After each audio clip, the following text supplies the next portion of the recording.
नमस्कार प्रिय मित्रों, प्रस्तुत हूँ आज आपके समक्ष ज्योतिष के अंतर्गत एक नया विषय लेकर। विवाह यानी गृहस्थ जीवन की एक नई शुरुआत। विवाह उपरांत व्यक्ति सिर्फ व्यक्ति न रहकर एक परिवार हो जाता है और सामाजिक रूप से जिम्मेदार भी। पहले की तुलना में अत्यधिक जिम्मेदारी भी उसकी कई गुना बढ़ जाती है। विवाह जीवन का एक ऐसा मोड़ होता है जिसके अभाव में व्यक्ति ताउम्र अधूरा रहता है और विवाह भी हर व्यक्ति की किस्मत में नहीं होता है। मानव जीवन में विवाह एक बहुत बड़ी विशेषता बताई गई है। विवाह अर्थात दो आत्माओं का मिलन होता है। एक हृदय दूसरे हृदय से संपर्क स्थापित करना चाहता है और जब ये दोनों हृदय परस्पर एक सूत्र में बंध जाते हैं तो समाज इसे विवाह का नाम दे देता है। तो आइए आज हम चर्चा करेंगे विवाह के मुख्य योगों को लेकर। तो जातक की जन्म कुंडली में विवाह योग कब निर्मित होते हैं, यह आपको विशेष ध्यान रखना है। तो मैं यहाँ पर मुख्य सूत्र ही आपको बता रहा हूँ। विवाह से संबंधित जो मुख्य सूत्र है उसकी हम यहाँ चर्चा करेंगे। तो उसमें सबसे पहला जो सूत्र है वो देखिए आप कि सप्तमेश ग्रह कोई भी लग्न हो, मेष लगन से लेके मीन लगन पर्यंत कोई भी लगन हो, उस लग्न में आप सप्तम भाव देखिए कि सप्तमेश की महादशा प्रारंभ हो या सप्तमेश की अंतरदशा प्रारंभ होती है किसी भी अगर जातक को, तो उस समय विवाह का प्रबल योग माना जाता है। और दूसरा सूत्र सुनिए, सप्तमेश ग्रह जिस राशि में विराजमान होता है उस राशि ग्रह की महादशा प्रारंभ हो या अंतरदशा व्यक्ति को प्रारंभ हो तो ऐसी स्थिति में भी व्यक्ति के विवाह का योग बनता है। जन्म कुंडली में द्वितीय ग्रह की महादशा प्रारंभ हो या अंतरदशा प्रारंभ हो तो ऐसी स्थिति में भी व्यक्ति को विवाह का योग बनता है। और सप्तमेश ग्रह आपके मान लीजिए सप्तमेश कोई भी ग्रह बनता है, शुक्र बने, गुरु बने, शनि बने, बुध बने, कोई भी ग्रह हो सप्तमेश आपका।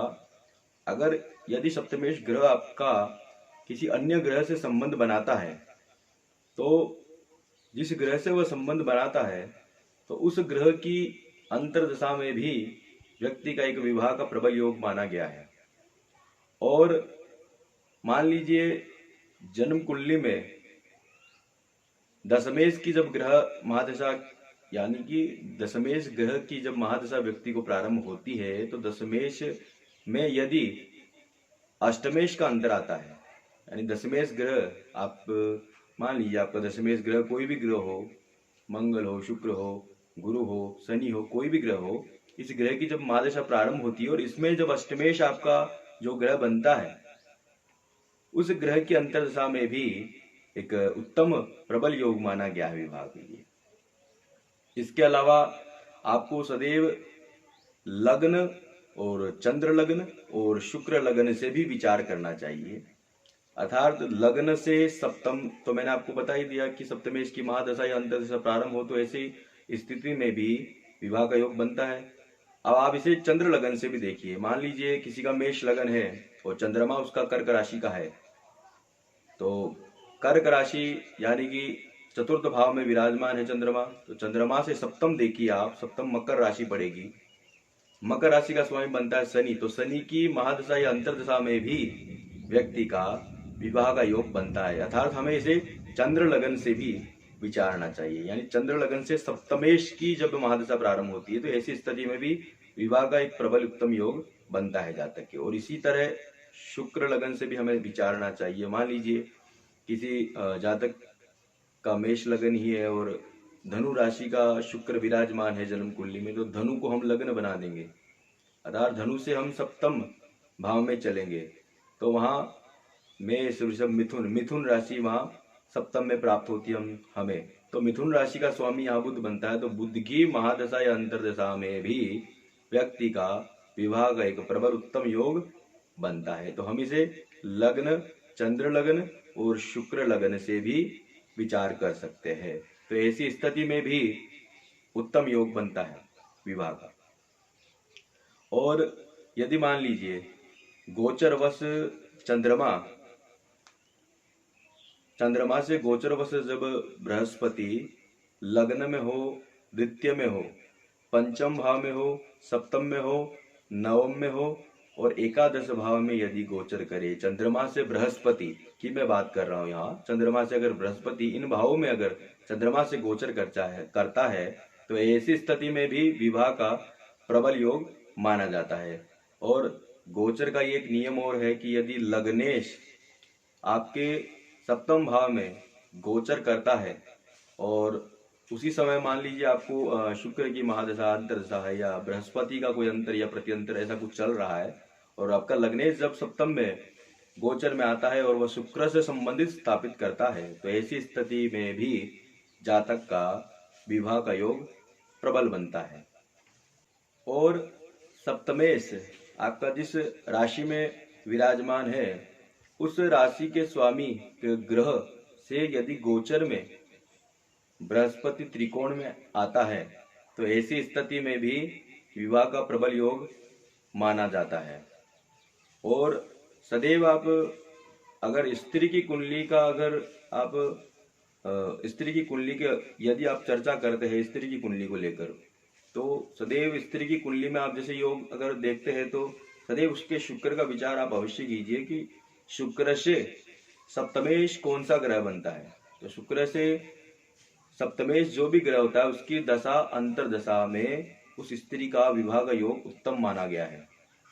और ऐसे ही पुरुष की कुंडली में आपको देखना है कि पुरुष की कुंडली में जो उसका बृहस्पति होता है, जो गुरु होता है, तो गुरु से सप्तम में कौन सा ग्रह है, उस ग्रह की महादशा और अंतरदशा में भी आप उस योग को देख सकते हैं।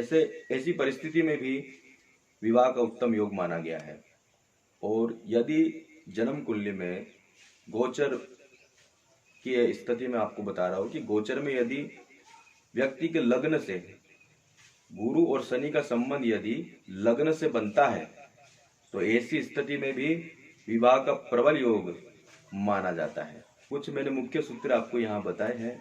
अब आपको यह स्मरण रखना है सदैव कि पुरुष की जन्म कुंडली में और स्त्री की जन्म कुंडली में दोनों ही जातकों की जन्म कुंडली में मुख्य जो कारक ग्रह होते हैं विवाह के वो कौन से ग्रह है ये आपको ज्ञात होना चाहिए।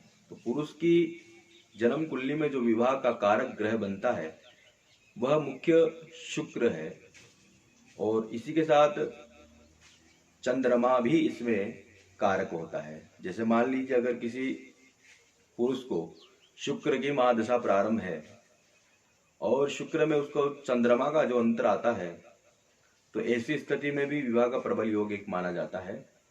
तो पुरुष के लिए आप शुक्र का विचार कीजिए और गुरु का विचार भी आप कर सकते हैं। गुरु का विचार आप पुरुष स्त्री दोनों की कुंडली में करना है आपको, विशेषकर पुरुष के लिए शुक्र का विचार आपको करना है। और जो स्त्री होती है स्त्री की जन्म कुंडली में आप मंगल जो होता है, मंगल और गुरु ये दोनों ही ग्रह विशेष कारक होते हैं स्त्री के लिए विवाह के लिए।